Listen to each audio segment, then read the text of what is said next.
All right, so I've got my camera. My phone is now my camera right now because for some reason I've left my GoPro. Timothy is loading my truck up, kinda. I'm gonna have to walk back up there. But I'm gonna talk about corn here for a little bit and the way the soil is acting and the type of weed that's actually here and what to look for if your soil isn't healthy. Okay. So first off, I'm going to show the weed that is here under the snow, obviously. That's chickweed. Generally, chickweed grows in anything around 6.5 pH and above. It doesn't really like sour soil. At least on this farm, it doesn't. Could be, a little different elsewhere. I'm not 100% sure about everybody else's soil, but this soil, clay type soil, we do have chickweed. So I know for a fact that this field is actually in the 6.5 range, 6.5, 6.6. I did put a ton of lime to the acre to bring it up. But what I'm talking about as far as what to look for in your corn stubble to see if your soil is healthy is what does a corn stalk look like? Okay, so obviously I did not shred these stalks. I have no intentions of shredding the stalks. They're doing exactly what I want them to do, and that is to stand here and prevent erosion and provide food for the microbial activity that is in them as well as in the ground. Now I'm going to break this stalk off of here, and I'm going to show you what's inside of it. If I can get it apart with one hand, I'll show you what's inside of it. And why it looks the way it does is because the microbes are traveling up through the center of the stalk and turning it to exactly what I'm hoping it would look like. This one here is not nearly as decayed as some of the other ones I've grabbed, but that's okay. This here, we call it pith here in New Jersey, or styrofoam. Cellulose is another word for it. And what you're looking for when you break open a corn stalk is how decayed is that? This one here is really gone. Because it's mid-February right now, February, somebody makes fun of me the way I say that, but, and what you're looking for is the breakdown at the node and just in the center of the stalk in general. And I'm very, very happy with the way this is breaking down, because when the weather warms up, this is just going to turn to dust. Now, residue does not equate to organic matter. If it is organic matter, but in the soil, it does not equate to organic matter. I can take this field and I can disc it down, right? Disc it down or vertical till it, or however I deal with it this coming spring, and I can incorporate all that. That does not increase the organic matter in the soil. And okay, cool, the camera is exactly where I want it to be. It doesn't increase the organic matter in the soil. What has to happen in order for the organic matter to increase in the soil is it needs to be broken down, and the microbes need to eat it and tear it all apart and poop it out. Worms, microbes, and all that stuff. That is where you get your organic matter in the soil. Now, how do you know if your soil isn't healthy, right? Well, there's a few things you're going to look for. Leaf material and silk. Okay, so leaf material, I'm not seeing leaf material.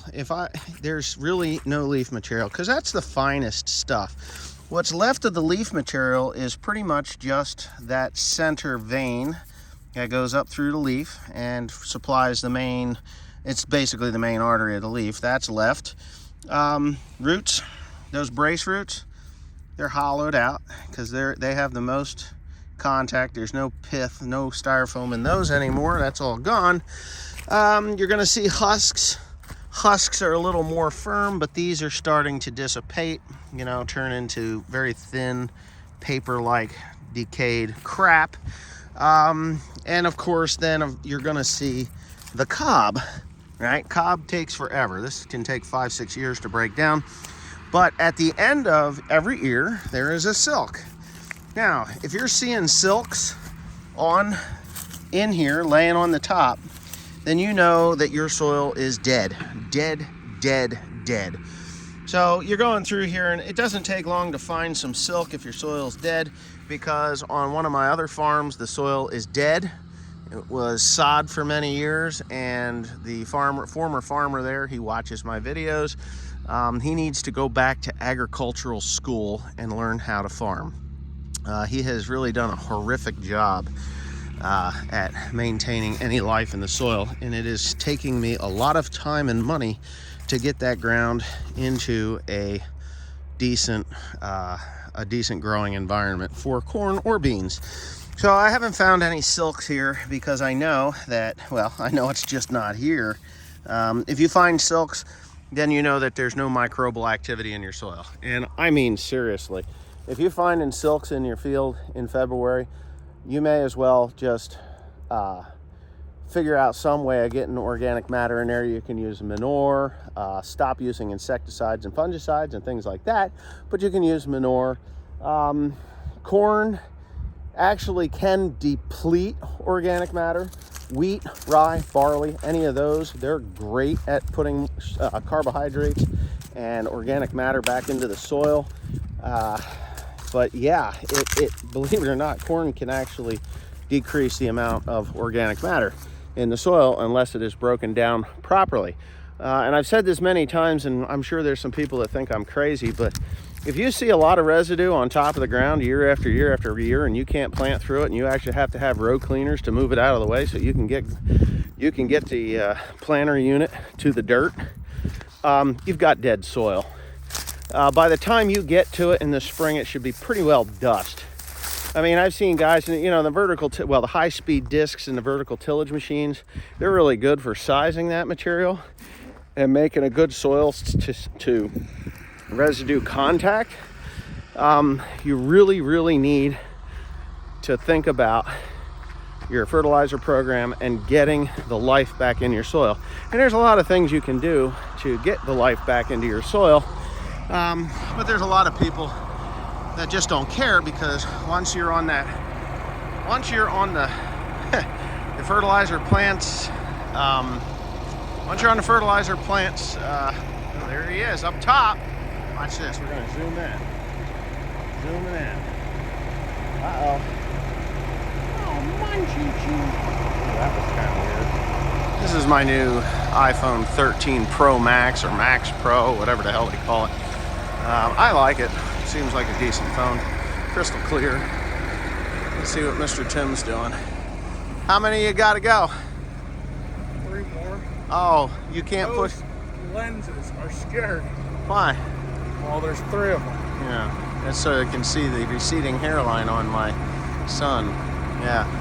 Anyway, get it in there. Oh, you gotta wait.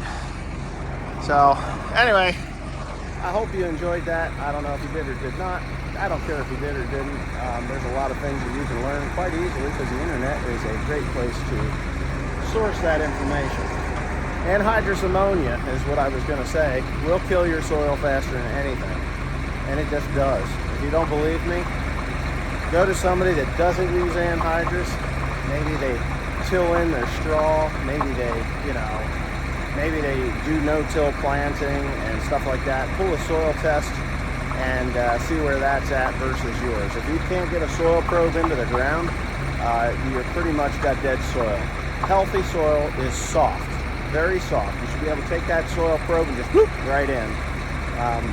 Unless you got rocks and hard pan like we do, hard shale. Hard pan for us is shale.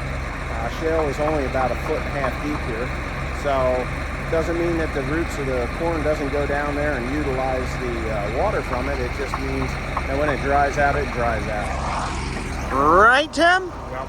Okay, that's that.